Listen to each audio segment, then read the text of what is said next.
Good morning guys. Kaya na tayo guys ng ating langit guys. Ngayong umaga. Yung guys, dalangan guys. Dalangan ko po yung ating ginawang pakailan guys. Sa kabila. Dito sa kabila guys. Kada po guys. Medyo nagrabo na sa guys pag kumain. Pero guys, wala po yan guys. May simot lang po yan guys. Ang ating pinakain guys ay kahanang saging guys at darak guys kasi tibit-tibit tayo ngayon guys, wala pa tayong budget para sa ating alagang itik. Yung guys, may sako guys.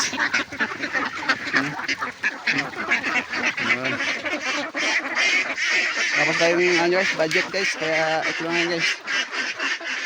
Magsalang tayo. Ito lang guys, magalagang itik. Itik ang pag wala pa tayo ng sapat na budget.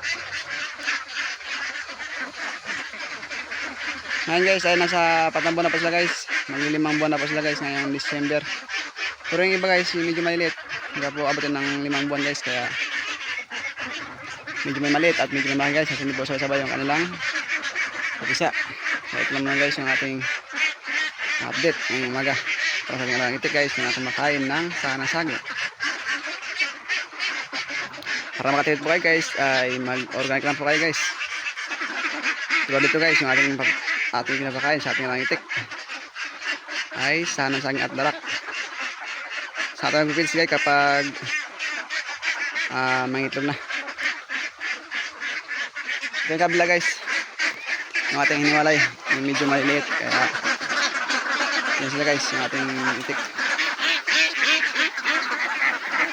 Yan nakalain na guys magpakain na ng feeds kasi guys ito hindi po ako nagpupuro organic, nakala lang po ako ng konting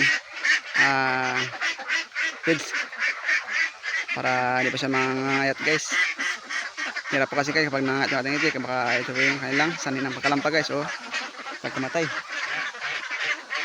Kaya naghalo pa rin po tayo ng konting feeds. Okay guys, hanggang lang po yung aking video guys. Thank you po sa aking panonood ng aking video. Yan guys, bago po lahat guys. Yan guys, ginawa ko na po yun guys. Kanila yan guys para kahit bibita po tayo ng itik sa loob hindi po sila lalabas sa sapa kasi guys nakalusot po sila guys sa sapa. Kaya ito yung aking ginawa ginawa ng bakod guys para hindi siya makalabas.